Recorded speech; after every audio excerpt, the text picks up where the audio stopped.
Bonjour à tous.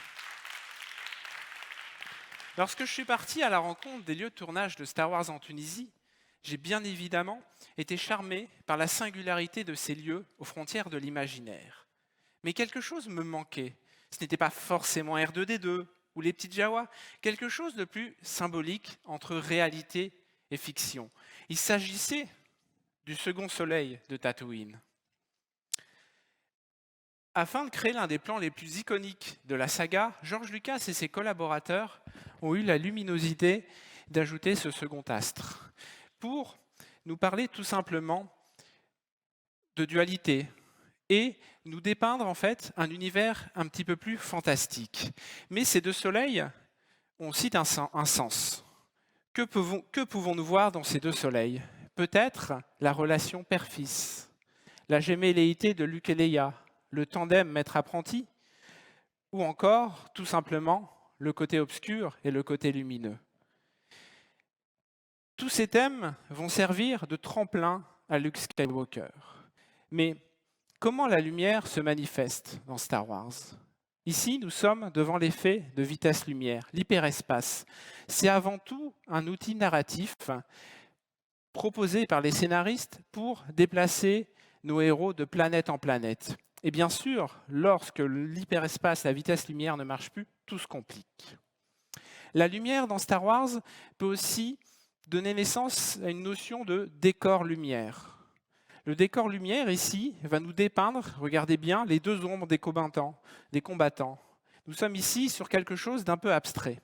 Mais ce même décor va dramatiser de manière extrêmement marquée le visage de la princesse Leia. Regardez comment la lumière qui est en dessous va la rendre extrêmement apeurée lors de sa séparation avec Han Solo. La lumière aussi peut revêtir un côté humoristique. Ici, dans l'épisode 9, on va comparer une lampe de poche à un sabre laser.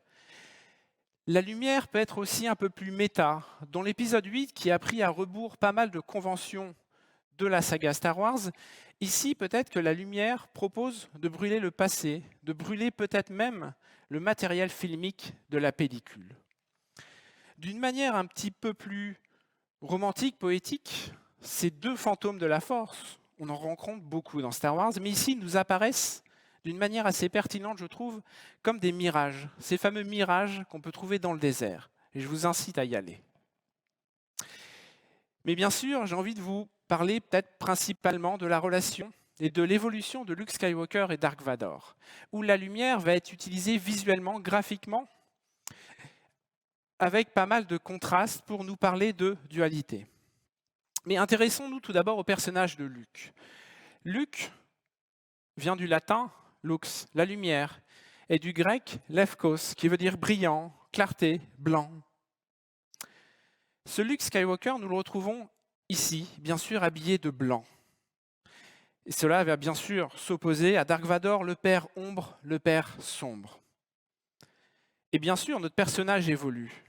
Et ses costumes aussi, en blanc pour la naïveté, en gris pour peut-être souligner sa phase d'initiation lorsqu'il va être confronté à ses peurs. Et dans l'épisode 6, en noir, non pas pour dire qu'il est du côté obscur, mais peut-être qu'il a intégré sa part obscure et qu'il la maîtrise.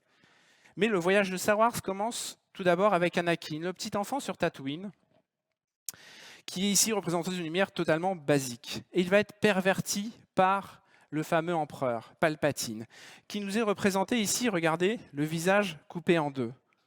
On sent tout de suite qu'il tire les ficelles avec son côté un petit peu double face. Dans l'épisode 2, lorsque Anakin va peut-être faire son premier pas vers le côté obscur, il va nous être représenté sous la forme d'une ombre. Nous avons ici à gauche Padmé, à droite Anakin, mais dans cette ombre, ne voyez-vous pas celle de Dark Vador?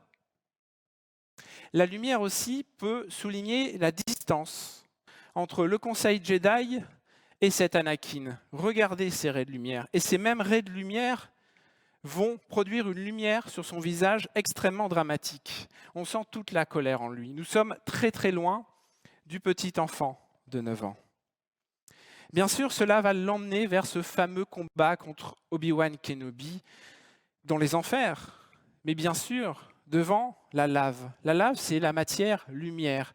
C'est la matière qui va consumer cet Anakin Skywalker, qui, bien sûr, conformément au plan de l'empereur, va être recueilli et transformé en Dark Vador. Alors cette image-là, elle est très importante. Elle va souligner toute la dualité qui est inscrite dans le personnage de Dark Vador. Il reçoit son fameux masque. Nous voyons la lumière à travers les deux orifices, mais au dernier moment, un filtre rouge apparaît. Et cela va le couper, en fait, lui ôter sa faculté de voir la vraie lumière et peut-être par extension la vérité. Le sarcophage est refermé.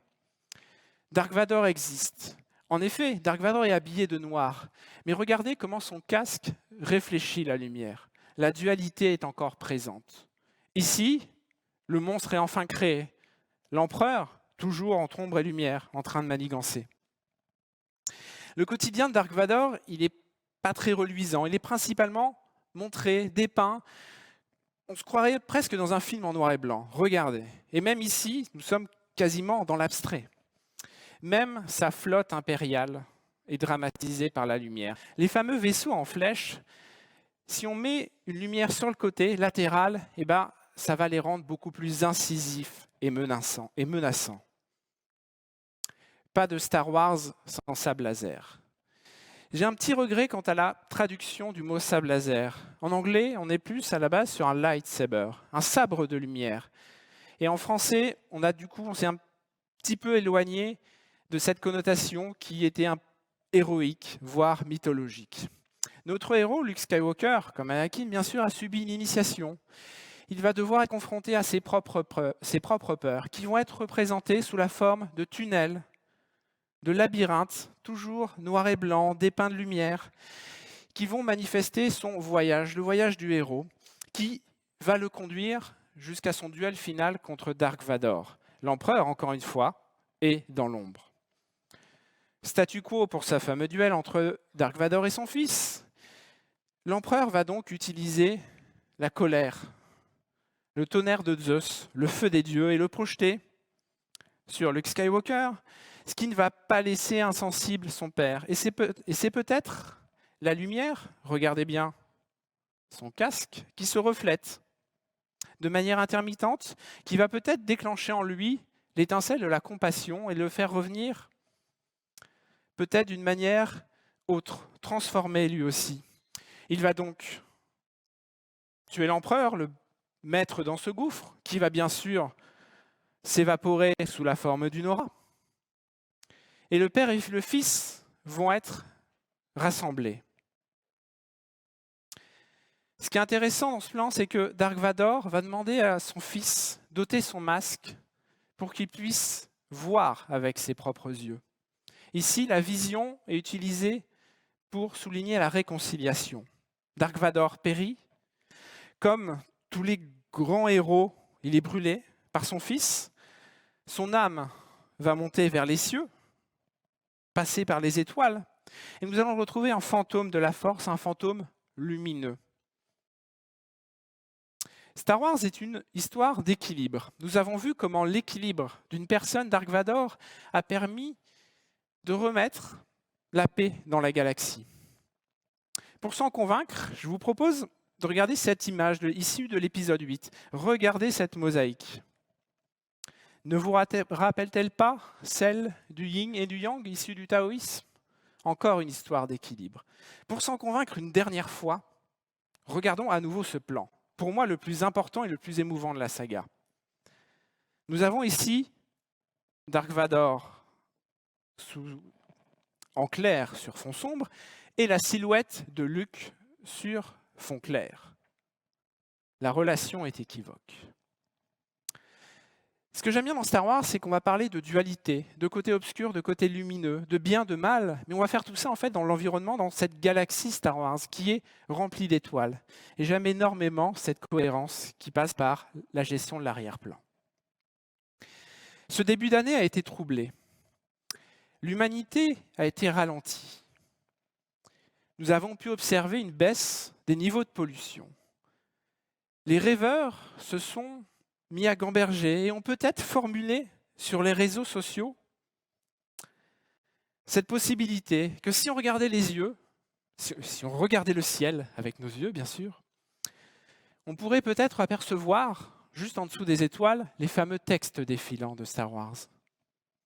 Voilà une proposition qui peut peut-être nous faire réfléchir sur notre impact. Notre impact, bien sûr, dans la vie de tous les jours, mais il faut peut-être le penser un petit peu plus large. Peut-être que notre impact, nos modes de vie, nous couperaient peut-être de certains plaisirs basiques, comme regarder les étoiles. Dans l'épisode 1 de Star Wars, George Lucas nous parlait au détour d'une scène entre Anakin et Qui-Gon Jinn de symbiose. La symbiose, c'est l'association réciproquement profitable de deux organismes. Mais dans notre vie de tous les jours, avons-nous bien compris la portée de ce processus dans nos relations internes, externes, mais peut-être aussi dans tout l'écosystème qui nous entoure? Dans les premières versions des scripts des épisodes 7, 8 et 9, George Lucas souhaitait parler du monde microbiotique. Le monde microbiotique, c'est le monde invisible, l'infiniment petit. Et je pense qu'il voulait le faire résonner avec l'infiniment grand de sa galaxie. C'était peut-être une manière, une tentative de nous inciter à regarder peut-être ce qu'on ne voit pas, ce que l'on ne peut pas voir. Mais si on est assez curieux, et si on prend un petit peu de temps, nous pouvons voir énormément de choses, dans le petit, dans le grand, bien sûr. Et peut-être sortir un petit peu de nos habitudes et de nos routines. Alors en effet, je vous pose plein de questions comme ça, mais je suis sûr que la réponse est en vous. Si vous en doutez, allez donc poser la question à un maître Jedi aux oreilles pointues. Il vous répondra bien évidemment que nous sommes des êtres illuminés, pas une simple matière brute. Merci